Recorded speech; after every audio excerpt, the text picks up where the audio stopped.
Hello అందరికీ welcome to Santosh talks. ఈ వీడియోలో ఓటింగ్ అనాలిసిస్ గురించి మొత్తం మాట్లాడదాం. ఈ రోజు జరిగిన టాస్కుల తర్వాత ఓటింగ్ లో అలాగే ఎలిమినేషన్ లో కూడా చేంజ్ అయ్యే అవకాశం ఉంది. అది ఏంటి? షాకింగ్ కంటెస్టెంట్ అయితే ఎలిమినేట్ కాబోతున్నారు. దానికి గల కారణాలు ఏంటి? తనూజ గారి ఓటింగ్ అనేది బేభత్సంగా పెరిగింది. దానికి కూడా కారణాలు మాట్లాడదాం. దానికంటే ముందు మీరు చేయవలసింది ఏమి లేదు, చిన్న లైక్ చేయండి.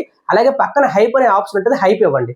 ఇంకా విషయానికి వస్తే కింద ఉన్న డేంజర్ జోన్ కంటెస్టెంట్స్ ఎలా పర్ఫామ్ చేస్తున్నారంటే నేను ఎలిమినేట్ అవ్వను, నేను ఉంటాను అనే విధంగా వాళ్ళ పర్ఫార్మెన్స్ ఉందన్నమాట. ముఖ్యంగా సుమన్ శెట్టి గారు పర్ఫార్మెన్స్ గురించి మాట్లాడదాం. దానికంటే ముందు టాప్ లో ఉన్నది ఎవరంటే తనూజ గారు. తనూజ గారికి ఊహలకి అందనంత ఓటింగ్ పడుతుంది. ముఖ్యంగా 60-70% పడుతుంది. దానికి గల కారణాలు ఏంటంటే ఆమె పర్ఫార్మెన్స్. ఈ కళ్యాణ్ నామినేషన్స్ లో లేడు, ఇమానియల్ నామినేషన్ లో పక్కన పెడితే ఆమె పర్ఫార్మెన్స్ కూడా ఈ వారం ఎలా ఉందంటే ఎరగదీసి ఉతికి ఆరేశారు అన్ని టాస్కుల్లో. దాని గురించి చెప్పే ముందు నిన్న జరిగిన ఫిజికల్ టాస్క్ ఏదైతే ఉందో డెమోన్ పవన్ అండ్ బర్నీ గారితో ఆ టాస్క్ అనేది ముఖ్యంగా బాయ్స్ ఫిజిక్ ఉన్న వాళ్ళు ఆడగలరు. కానీ తనూజ గారు ఎక్కడా కాన్ఫిడెన్స్ లో అవ్వకుండా చివరి వరకు ఆడి విన్ అయ్యారు. విన్ అయిన తర్వాత ఆ కాల్ ఏదో బాగలేదో, కాల్ బాగలేకుండానే 1 hour within 1 or 2 hours లోనే ఇంకో టాస్క్ పెట్టారు. అది కూడా మళ్ళీ ఫిజికల్ టాస్కే. ఆ టాస్క్ లో సుమన్ శెట్టి గారు అండ్ తనూజ ఇద్దరు పర్ఫార్మెన్స్ ఎలా ఉందంటే అరాజకంగా ఉంది. ముఖ్యంగా తనూజ గారు లెగ్ పెయిన్ తో ఆ 1 hour గ్యాప్ లోనే టాస్క్ పెట్టి అంత పోటీ ఇచ్చారు. Literally great. ఎందుకంటే ఆ వెయిట్ ని అలా బ్యాలెన్స్ చేస్తూ ఉండాలి. మీరు అనొచ్చు సుమన్ శెట్టి గారికి కొంచెం ఎక్కువ సపోర్ట్ లేదు, ఎక్కువ వాటర్ ఉంది, అయినా సుమన్ శెట్టి గారు గెలిచారంటే సుమన్ శెట్టి గారు కూడా తోపే. ఆ ఏజ్ లో ఆయన పెట్టిన పర్ఫార్మెన్స్ కానీ ఆయన పెట్టిన ఆ ఎఫర్ట్స్ ఏవైతే ఉన్నాయో లిటరల్లీ గ్రేట్. అందుకే సుమన్ శెట్టి గారు ఓటింగ్ కూడా బేభత్సంగా డిఫరెన్స్ తీసుకొచ్చింది అనమాట. అలాగే తనూజ గారు ఆ 2 ఫిజికల్ టాస్క్ లో ఆ బేభత్సమైన పర్ఫార్మెన్స్ ఇవ్వడం వల్ల ఏమైందంటే ఫుల్ ఓటింగ్ అయితే పెరిగి ఎవరు దరిదాపుల్లో లేరు. ముఖ్యంగా మిగతా వారందరూ ఓటింగ్ కలిపిన తనూజ గారి ఓటింగ్ కూడా రావట్లేదు అనమాట. అంత ఓటింగ్ అయితే ఉంది. తనూజ గారికి మరి ఎదురు చూడవసరం లేదు, బేభత్సమైన ఓటింగ్ పడుతుంది. ఇంకా సెకండ్ ప్లేస్కి వస్తే డెమోన్ పవన్ ఓటింగ్ అనేది ముందు నుండే మంచి ఓట్ బ్యాంక్ క్రియేట్ చేసుకున్నాడు.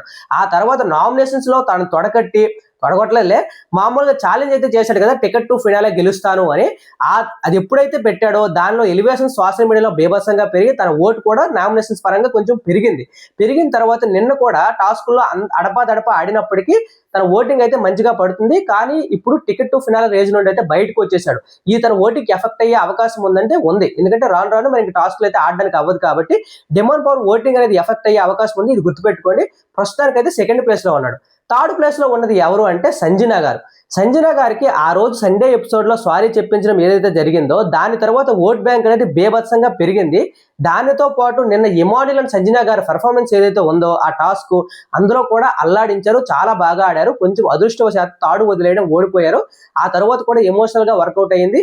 ఈ రోజు కూడా సుమన్ శెట్టి అండ్ తనూజ గారి ఆ గేమ్ అయితే ఉందో అందులో మెయిన్ రోల్ ఎవరంటే సంజన గారు. సంచాలక చేతిలోనే ఉంటుంది అనమాట. దాన్ని చాలా ఫెయిర్ గా ఇద్దరికి సరిపోయేగా చేశారు కాబట్టి సంజన గారికి ఓట్ బ్యాంక్ అనేది ఇంకా పెరుగుతుంది. ఇమానియల్ నామినేషన్స్ లో లేకపోవడం కూడా సంజన గారు థర్డ్ ప్లేస్ లో కంటిన్యూ అవుతున్నారు. ఇంకా 4th, 5th, 6th వీళ్ళ గురించి మాట్లాడే ముందు వీళ్ళలో సుమన్ శెట్టి గారు, భరణి గారు, రీతు చౌదరి వీళ్ళలో ఎవరు వెళ్ళిపోయినా ఆశ్చర్యపోవాల్సిన అవసరం లేదు. అలా ఆడుతున్నారు, అలా ఓటింగ్స్ కూడా పడుతున్నాయి అనమాట. ముఖ్యంగా రీతు చౌదరి ఓటింగ్ పరంగా డేంజర్ జోన్ లో లీస్ట్ లో ఉన్నది ఎవరంటే సుమన్ శెట్టి గారు. కానీ ఈ రోజు జరిగే టాస్క్ లో మీరు ఈ రోజు నైట్ ఎపిసోడ్ లో మనకి టెలికాస్ట్ అవుద్ది. ఆ టాస్క్ తర్వాత తన ఓటింగ్ లో బేభత్సమైన మార్పులు వచ్చే అవకాశం ఉంది. ఆయనకి ఎక్కువ కంటెంట్ కూడా వస్తుంది అనమాట. ఆ తనూజతో గేమ్ అయితే గెలిచారు కదా, గెలిచిన తర్వాత మళ్ళీ demon Pavan and Pavan Kalyan and Suman Shetty గారు ఆడతారు. ఇలాంటి వాళ్ళు ఆడినప్పుడు ఏమవుతుందంటే వాళ్ళు టాస్ గెలిస్తే అది ప్రపంచంగా వెళ్తుంది, ఓడిపోతే సింపతిగా వర్కౌట్ అవుతుంది అనమాట. ఈ రెండింటి వల్ల వాళ్ళకే ప్లస్. ముఖ్యంగా వాళ్ళ కంటెంట్ వస్తే చాలు, అలాంటి వరకు ఓటింగ్ అనేది బేభత్సంగా పెరిగిపోదు. కాబట్టి సుమన్ శెట్టి గారు ఈ 2 టాస్కుల తర్వాత తన ఓటింగ్ అనేది బేభత్సంగా పెరిగే అవకాశం ఉంది. అందువల్ల రీతు చౌదరి డేంజర్ లో ఎలిమినేట్ అయ్యే అవకాశం కూడా ఉంది. ఇంకా భరణి గారు డేంజర్ జోన్ లో ఉన్నారు కదా, భరణి గారికి ఎక్కువ ప్లస్ ఏంటంటే మన టాస్క్ అయితే ఆడారు, అందులో అంత పర్ఫార్మెన్స్ ఏమీ కనిపించలేదు. కానీ ఎవరైతే తనకి ఛాలెంజ్ చేశారో భరణి గారు వెళ్ళి నామినేషన్స్ లో డెమోన్ పవన్ నువ్వు ఫిజికల్ టాస్క్ లో కొంచెం ఎఫర్ట్స్ అనేవి తగ్గాయి, నువ్వు ఎమోషనల్ గా కొంచెం లో అయ్యావు అనగానే భరణి గారితోనే ఛాలెంజ్ చేశారు కదా డెమోన్ పవన్.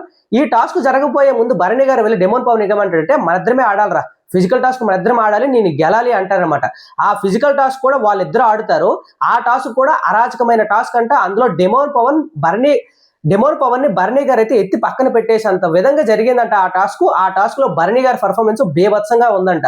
సో దీని వల్ల ఏమవుతుందంటే భరణి గారి ఓటింగ్ కూడా పెరిగే అవకాశం ఉంది, ఇటుపక్క సుమన్ శెట్టి గారి ఓటింగ్ కూడా పెరిగే అవకాశం ఉంది. పక్కన రీతు చౌదరి విషయానికి వస్తే ఈమె కంటెంట్ ఏమీ కనిపించట్లేదు. మొన్న మ్యాథమెటికల్ టాస్క్ లో అంత పెద్ద ఎఫర్ట్స్ ఏమీ పెట్టలేదు. అక్కడ కొంచెం కామెడీ అయితే పండింది కానీ టాస్క్ లో పర్ఫార్మెన్స్ ఏమీ లేదు. అలాగే ఆ తర్వాత అందరికంటే లీస్ట్ గేమ్స్ ఆడింది ఎవరంటే రీతు చౌదరి గారు. సో రీతు చౌదరికి టికెట్ టు ఫైనల్ గెలిచే అవకాశం ఉంది. ఎందుకంటే వీళ్ళందరూ కొట్టుకుని లాస్ట్ కు వాళ్ళతో రీతు చౌదరి గెలిచేస్తే టికెట్ టు ఫైనల్ గెలిచేవచ్చు. కానీ ఇప్పుడు ప్రస్తుతానికి ఉన్న పర్ఫార్మెన్స్ పరంగా చూస్తే రీతు చౌదరి అనేది చాలా తక్కువగా ఉంది. దానివల్ల ఇక్కడ సుమన్ శెట్టి గారి, భరణి గారి పర్ఫార్మెన్స్ బేభత్సంగా ఉండడం వలన రీతు చౌదరి ఈ వారం ఎలిమినేట్ అయ్యే అవకాశం ఎక్కువగా ఉంది. రీతు చౌదరి ఫ్యాన్స్ ఎవరైనా ఉంటే ఓట్స్ గుద్దుకోండి. ఎందుకంటే Rithu Chowdary in danger zone, she will be eliminate also. ఇది రాసి పెట్టుకోండి. ఏమైనా సుమన్ శెట్టి గారు ఎలిమినేట్ అయ్యే అవకాశాలు ఉన్నాయి, కానీ ఈ రోజు పర్ఫార్మెన్స్ తర్వాత సుమన్ శెట్టి గారి గ్రాఫ్ పెరిగే అవకాశం ఉంది. Be careful. అలాగే ఓటింగ్ ఆర్డర్ నచ్చిన తర్వాత కింద లైక్ చేసి మీరు ఎవరికి ఓటు వేస్తారో కామెంట్ చేయండి. ఎవరు ఎలిమినేట్ అవ్వాలో కూడా కామెంట్ చేయండి. హైప్ ఆప్షన్ మీద క్లిక్ చేయండి. Thank you.